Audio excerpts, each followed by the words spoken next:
Yeah, ready to roll today. Alright, we are on our way to my first ever Ritchie Brothers where I bought something. I've been to one other Ritchie Brothers sale to browse with my dad before a long time ago. So we got a nice 1.5 hour trip ahead of us. Got everything I think I need to tow on something good. Got a bigger trailer today since it's a little bit heavier than I should tow on my car trailer. Got to grab a couple last minute things and then we're on the way.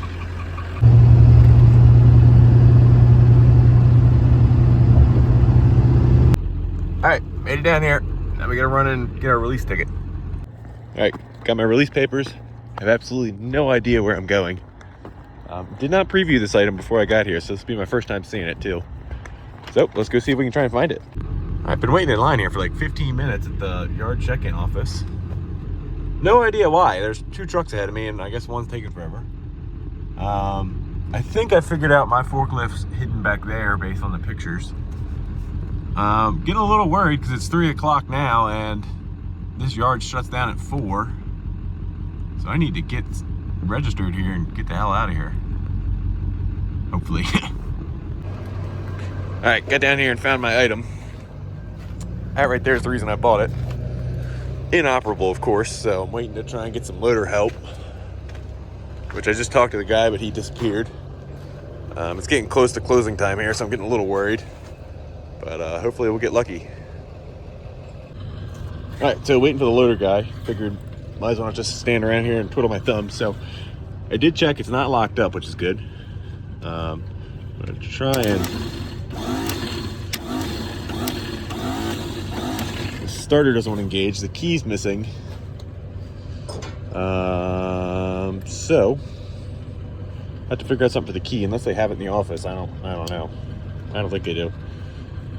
Looks like there's maybe some janky wiring going on here anyway for the switch. All right, got the forks up in the air with a ratchet strap here. Thankfully, these don't have like down pressure like a Bobcat. You'd have to unhook lines to be able to do this. These you can just lift right up. Still waiting for the loader guy to hopefully come move this so I can back right up and winch it on, but it's like 3:40 now. They close at 4, so I think I just wasted 3 hours of my day for no reason. So if that's the case, I had an appointment today too, which is kind of annoying. My appointment was for 2:40, so that should have given me plenty of time. But if I gotta come back, I'm gonna get here at like 7 tomorrow morning, and they don't open till 8, just to be safe. We'll see. Maybe a miracle will happen.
Alright, it took way longer than expected, but we got it all loaded up here. I went ham on the straps. We got 4 on the front, 3 on the rear here.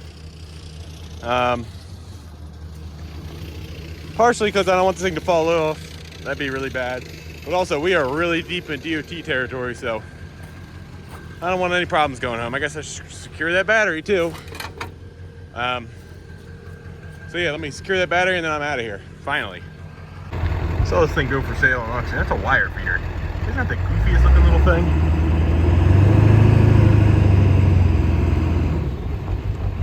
All right, she was sitting right there and we got her out of here.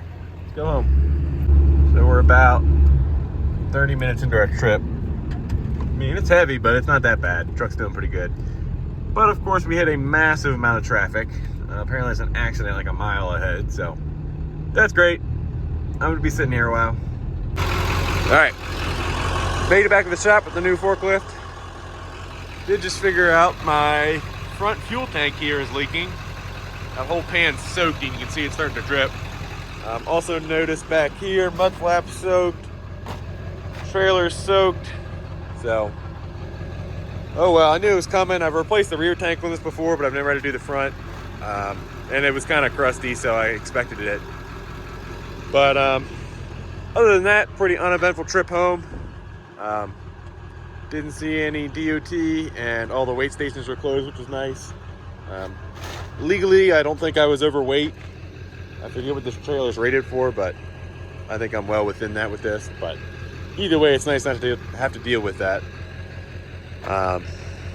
So tomorrow I'll do a little overview of my purchase here, but all right, so it's the next day. A little chillier than last night, but I kind of want to give you guys a little bit of a walk around of this. So like I said, I've got the more off-road oriented tires. That's why I really like this thing. Coming up here in the carriage, it does not have a side shift. It's just up and down and then tilt cylinders back there. This cylinder's not rusted or pitted or anything, so that's good. No like major leaks indications around here, but who knows. Nothing major leaking in here. I did pull this dipstick down here last night. That's just ATF, which I guess covers like the transaxle of this thing. It's not particularly greasy or dirty, so I take that as a good sign. What does this do, I wonder? No idea what that does. Forks aren't in bad shape. I guess they were probably moving trailers with it at some point. It's got holes in the forks. Overall, like this side's pretty nice. There's just one big scratch down the side, but this panel's not all stoved in. No propane tank, but I have one. The back's not all mangled up, which is also nice. ROPS isn't all mangled. I suspect it was sitting in either like a car repair lot or a junkyard because it had this automotive wiring. It's definitely not wiring off of this. It's way too new. That was like sitting on it. This battery is like a German-made battery, very specific for a car. That was in it.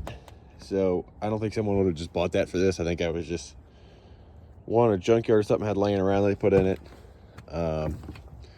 Like I said, it does have some questionable wiring. I suspect that has something to do with starting, since it's missing the key. But on to some other things that I figured out. So like I said yesterday, I think I said this yesterday, did figure out there is a spark plug missing out of it. Still turns over, so even if it did swallow some water, it's not seized up at least. And I could look down there, it didn't look horrible. Probably still put some lubricant in it before I really crank on it. But something I noticed last night, which is not really good, is that filter is from, I'll go around the other side so you don't have to look upside down. These filters are from 08. So, has it been sitting since 08 or has it just not had its oil changed since 08? It's a question for today. Distributor cap's off. One really annoying thing is when you pull the rotor off here, one of the clamps on the side here, it's sitting right there. It's missing the little screw. I don't know why someone would ever take that off. The rotor will actually come off of here. Pop the rotor off. The points is missing a screw down here, which I was like, man, how am I ever going to find that screw? Well, lo and behold, hiding back here, there are two little screws. So I'm really hoping one of those is for that, and the other one is for the clamp. That'd be really nice. So I'm guessing it had been sitting for a while or something, didn't have spark. Someone dug into it to try and figure it out and gave up for whatever reason. That reason we may find out. So you can take that for a good thing or a bad thing. At least I know it didn't get at least I know someone was trying to start it at some point. It wasn't a complete lost cause to somebody. So that's good. If we open up in here, you can see this, I think, is the fuel tank. If you were running this thing on gas, which I'd much prefer over propane, honestly. But what we're in here for is it has 5,300 hours. It's kind of a lot. It's not an astronomical amount, but it's a lot. Other than that, can't see coolant. Check that last night. That's way low, so hopefully that's not a bad sign. The oil did look all right. I pulled the dipstick yesterday. Didn't look like it was full of water or anything like that. It is missing this side panel, which kind of sucks because it makes it look like crap. I'm sure it's sitting in some yard somewhere. Someone took it off to make servicing it easier or something stupid. It's also missing the hydraulic fill cap. So at least that was covered by the battery, so hopefully it wasn't getting water dumped in it, but I'm sure it's still got water in it. Yeah, oil doesn't look that bad. It doesn't look great. But it's not way over full or anything like that, so that's good. It is a Continental F163 motor. You can just barely make it out on the bottom of the tag. That's good because these are extremely common motors. These are in like Lincoln SA200s, Massey Ferguson tractors. They're in all kinds of stuff. So parts are available. Earlier on in the video, you could see I was trying to get it to just crank over at the sail, and that starter, the Bendix gear didn't seem like it wanted to engage. So I'm gonna end up needing a starter, which is about $130, unless I go send that one off to be rebuilt. But the only place to do that is kind of far from here, so it might just be worth it just to order a starter. Other than that, order a starter. I gotta figure out the ignition system, figure out what's going on, what's missing, I mean, I don't think anything's missing. We got the cap and rotors on there, points are in there. We just gotta put that screw back in the points. Hopefully this screw is the right screw down here. The starter does not really want to engage. You can hear the Bendix gear is not engaging. So the first step is to pull that starter, which is not going to be fun because I think there is a bolt underneath and there's like no ground clearance on this thing at all. So I'm gonna start doing that first, I guess. All right, got the starter out of there. That bottom one wasn't that bad. I was able to reach my hand up in there blindly and get to it. I definitely don't think this is the original starter, or at least not the original solenoid. So I'm hoping I can go over bench test this and maybe get that Bendix to free up, or I might have to take it apart and just clean up the windings and everything. But we'll see. All right, so we got the starter pulled apart here. Basically, this is around here. You undo the two long bolts here, and then on the solenoid right here, you undo these two bolts. That slips right off of there. That's the whole solenoid. So I know that works, so I don't need to mess with that. It is looking pretty worn. I'm going to try and clean up the windings here. I'd say that's the main armature and that's the exciter. The exciter doesn't look that bad, but the main armature is pretty worn. But to get to the Bendix, I think I need to pull these 4 bolts here. So we're going to go ahead and pull that apart. Okay, so starter's all the way apart now. Basically, I undid those 4 bolts, broke this gasket free. This bolt goes through the side here, which is kind of like a rocker for this arm. This comes out of the solenoid here and just lifts out. You lift it out at the same time as the main armature. And that allows the armature past the fork. So I'm pretty sure this is like a solenoid basically, and this fork is what pushes the Bendix gear out. So that could be, having problems, or, well, I think that might be our issue actually, because this actually spins freely.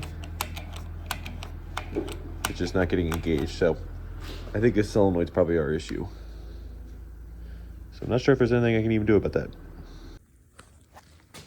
Okay, so I learned something here. So I got grounded again, power to the main power input.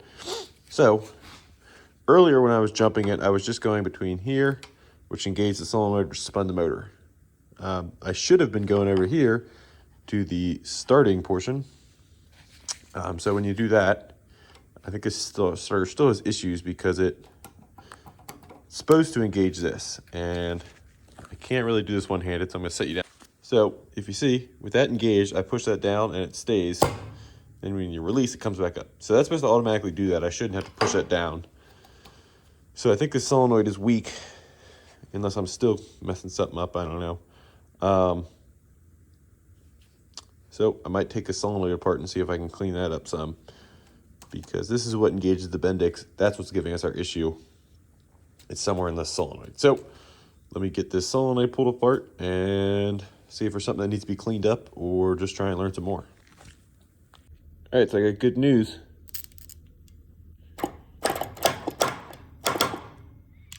So basically what that's doing is just contacting those two together. So I don't know if it was the act of me taking it apart or what was going on, but somehow or another I've got it where it'll work for now. So I still have this piece out. So I'm wondering if this is the culprit, because when you remove that from the equation,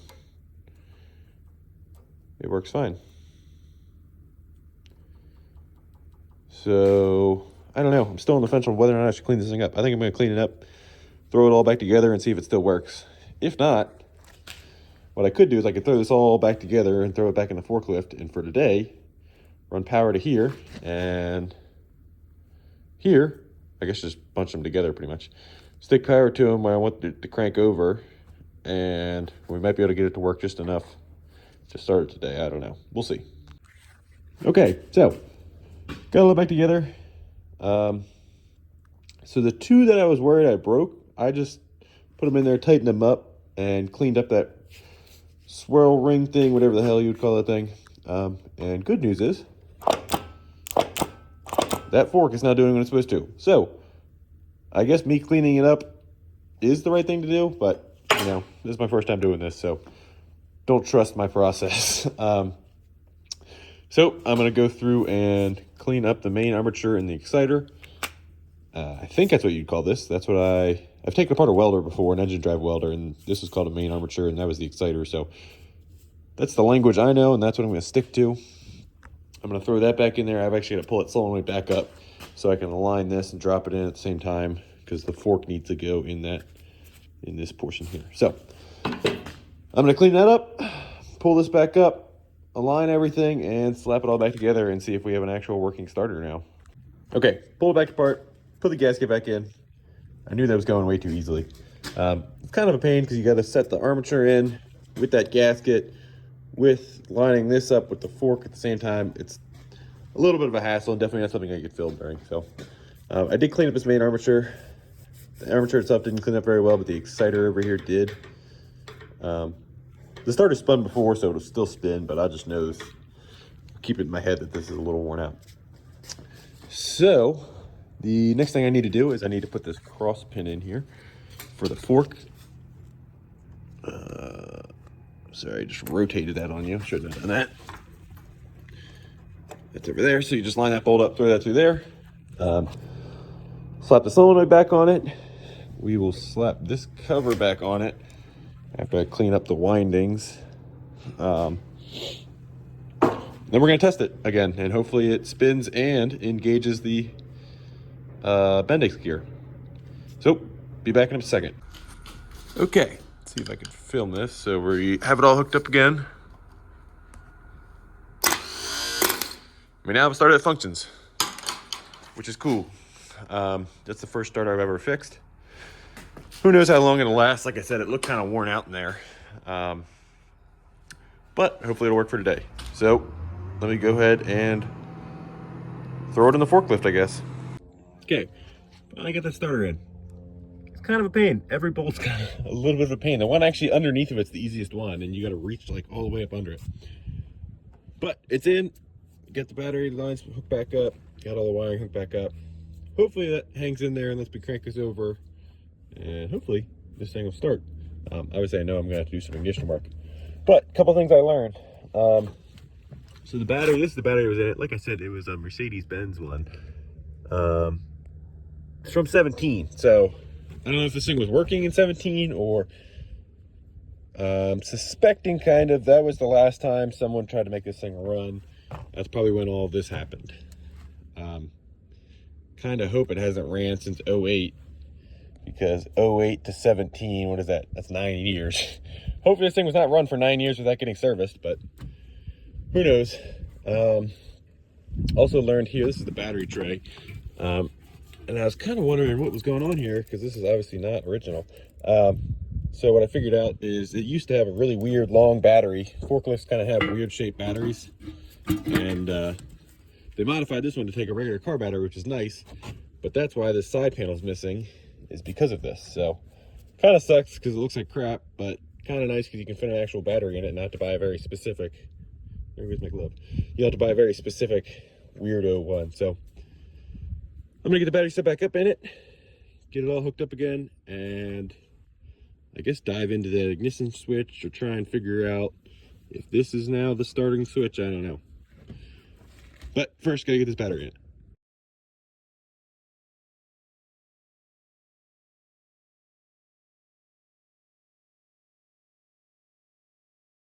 All right, timer's on and pretty tight. I know all that's tight down there. Really hate these clamp-on style. Someone did a really crappy job of installing these. I understand why they end up, but I much prefer the crimp-on style, and that's, if this becomes a good forklift, I will end up doing that. So I was doing some investigation here. I'm still not sure what the switch does. So it looks like the wiring kind of goes down here to this, some sort of ballast resistor maybe? I don't know. I think this is a ballast resistor. I don't know what that wouldn't be a solenoid. That'd be like a relay or something, but that is. And then it also goes down to this valve, which I don't know if that's like propane control or what. But either way, I don't think that's tied into the ignition, or at least it's not like the main ignition circuit. So that brings me back up here to the dash, and I'm gonna go ahead and get the seat down. Okay, so I went here to my key ring, and this is like one of those universal cheapy ignition switch keys. Fits in there really nice, way too easily, and when you turn it, it does seem like it did something. I heard clicking back here. Also saw the water temp gauge move, indicating that something's doing. But this ignition switch, I think someone's had a screwdriver in here before or something, because it is really worn out. And just kind of spins around and does whatever it wants. So that'll end up getting replaced. I'm thinking about pulling it out now and just bypassing it, because that doesn't seem like it's working. So I guess I need to pull all these bolts out to get in there to that switch, I guess. So I'll go ahead and do that. One important note: you want to make sure you park on a polar ice cap whenever you're going to be getting off the trailer and going to get tools out of your truck a lot. That way it makes it way more interesting every time you step down there. You might slip and die. So, got this dash apart, which has like at least 10 screws holding it in. It's like the most secure dash I've ever seen. Got the switch out and put the key back in, set it to the off position, and then took my power probe here and found that one of these here, I think it's on the other side, has power. Nice, you couldn't see that. So this one back here has power. And I know from messing with these switches before that usually the center one, this guy, is the starter position. And that means one of these, I'm assuming this one's probably ignition, and then this one is for accessories. It did look like it used to have some lights, so I suspect that's what this is for. If you pull it out, it seems like a light switch. So I'm going to go ahead and pull that starter one out of here and see if I can just manually put it on the one that has power and get it to crank this way. Okay, so I'm going to pull the center one out of here.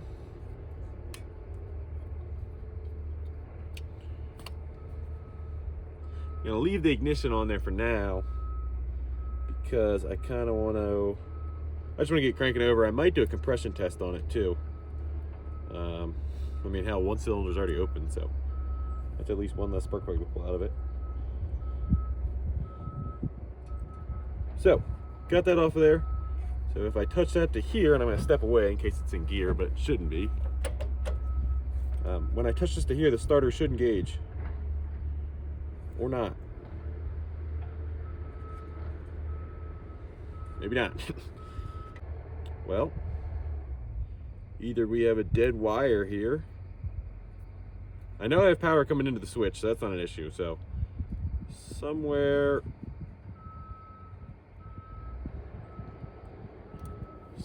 here, I am not getting power to the starter.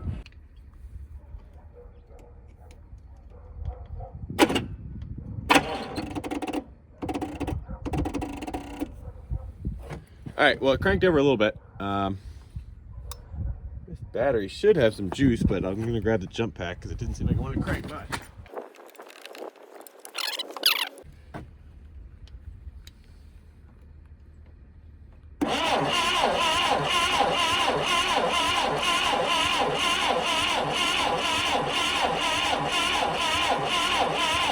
All right, that cranks over pretty good.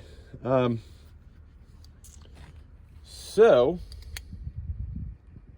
I can continue to crank it over that way, and then I can just hot wire a positive to the coil to hot wire the ignition later. But for now, I need to figure out what's going on with this distributor. So let me get you guys over there. All right, I'm gonna go ahead and crank it over one more time. I don't know if you guys can see it from the other side, so I'll just crank it over. You can see that distributor spinning and everything. All right, so that's good that it's spinning over, and it sounds like it's pushing compression out of this open cylinder. Yeah, it's got compression, so that is really good. That gives me a little bit of hope for this motor. So one problem I'm seeing kind of off the bat here with this ignition system is I don't think there's a coil here anymore.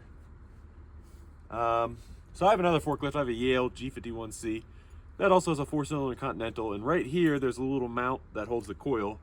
Obviously these bolts are open, so I suspect someone stole that at some point. I don't know why. There's also 2 wires here that look suspiciously like they could have been coil wires.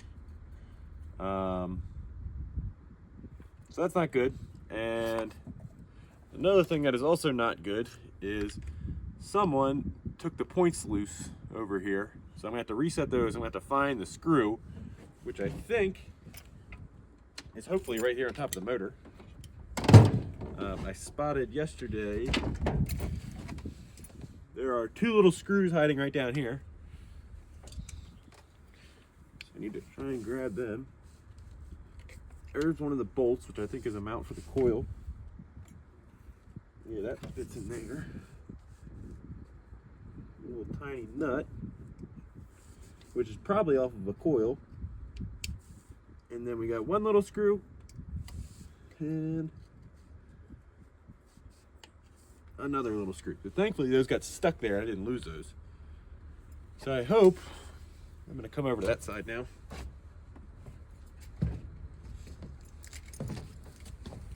I hope this little screw is for that coil, and or for those points, and it looks like it is. All right, that seems like the right screw for that, so that is really good. We'll still have to set those points, which I haven't done in a while, so I'm gonna have to look up and remember how to do that. So that's good. Another good thing is this distributor's missing one of, well, it doesn't have its other clip on to hold the cap on. Thankfully, the cap's still sitting there, and I think that's what this other screw's for. So I don't know why someone was taking, like, why that came apart. I don't know if someone was just stripping this thing for parts or what was going on. Anyway. So I am gonna have to find a coil for this thing, and I think I can just find,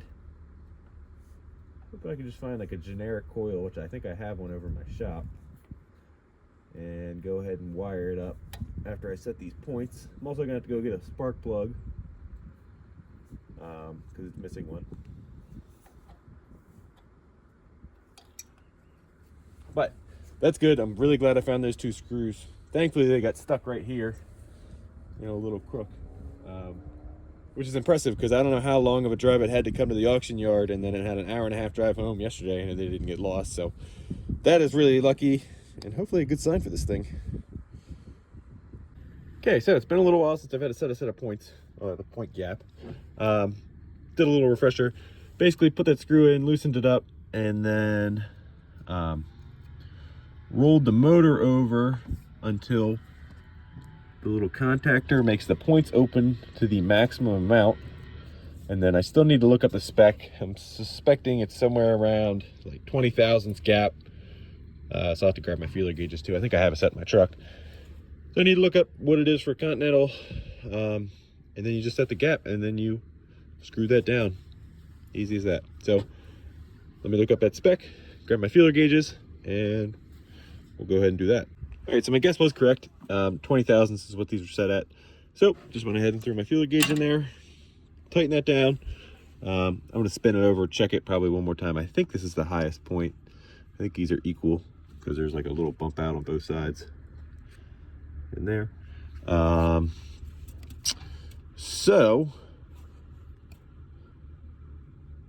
if that is good, we need to find a coil then. I'm also going to clean up these points real quick. Should have probably pulled them out and done that, but they could be done in the tractor or in the machine. So go ahead and clean those up. Throw the rotor and the cap back on. We'll clean up the rotor and the cap as well. Clamp that all down now because I put my clamp back on. And I need to find a coil that'll work with this thing. Hopefully I have one over at the shop. If not, I'll have to run out and get a universal one, I guess. So we'll do that. These points are pretty nasty. There's a lot of rust down in there.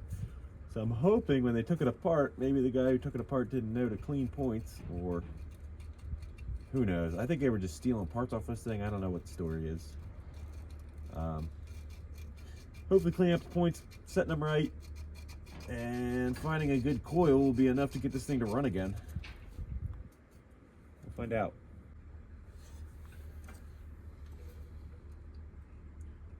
All right, when they're open there,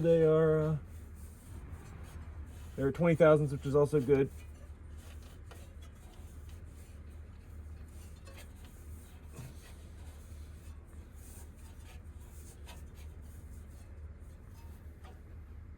And over here, they are 20 thousandths.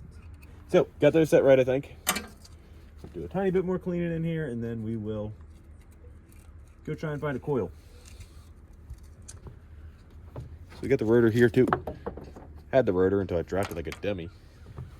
Now it's probably in the center of the forklift underneath. I'm not gonna be able to reach it. Yep, went clear to the other side. All right, so I'm just cleaning up the contact on the rotor here.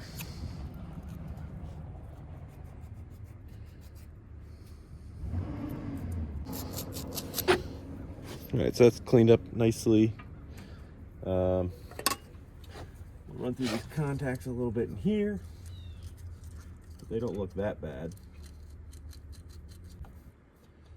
It's one thing I don't like about buying at auctions is you have no idea what the story behind anything, how something ends up how it does or whatever.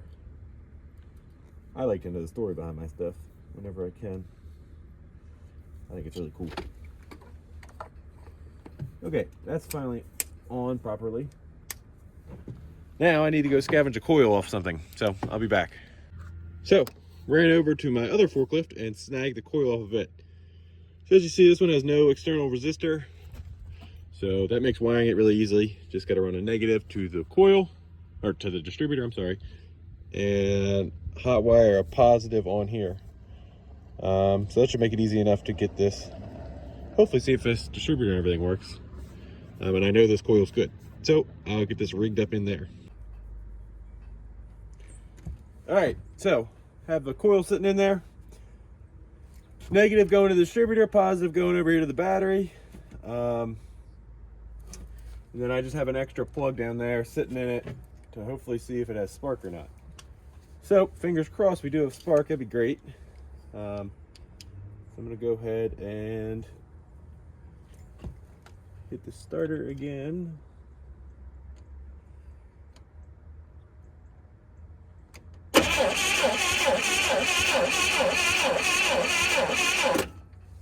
right, not seeing anything yet. So what I'm gonna do, this plug wire was jammed full of mud dauber's nest, as you can see, so that's my first issue maybe. So I'm gonna pull that one off and just swap this one on for now.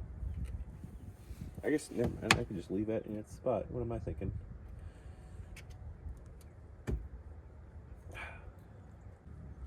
Alright, that's on there. Pull this one off. Set it up there. I'm pretty sure this plug's still good, but not 100% sure. Okay, get that set up again. Hopefully we have spark this time.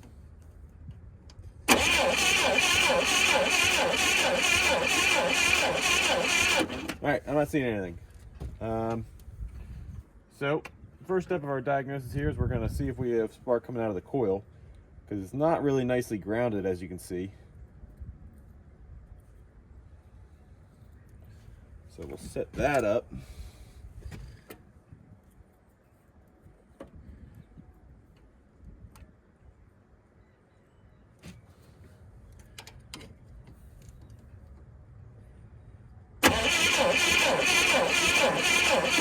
Not getting spark there either. And I'm pretty sure if you do it like that, you should be able to get spark or not. Not 100% sure if this plug's good, so I might run over and get my spark plug tester and go from there. So, checked. I have power going to the points. Got the spark tester back in it. We're going to try cranking it over again and see if anything changed. I also cleaned up the points a little more.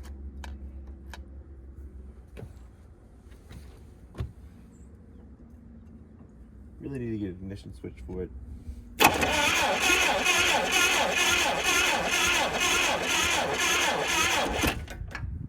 Alright, well, not getting spark still, so let's probe around and see. I have power there.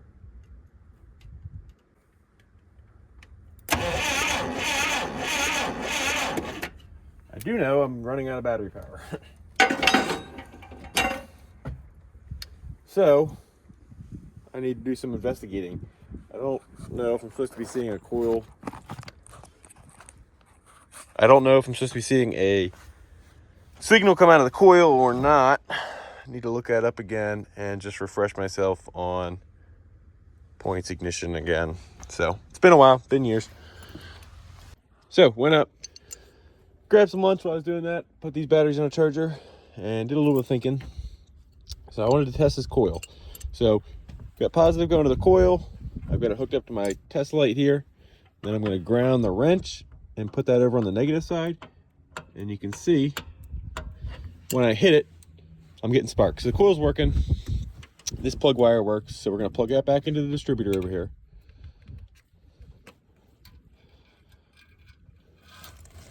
So that tells me that I have a problem somewhere in the distributor. I also really sank this tester. You got to really push it down to get it on there. So I'm wondering if I just wasn't doing that. That'd be nice and easy. So we've got that hooked up. Now we'll go down here and jump it.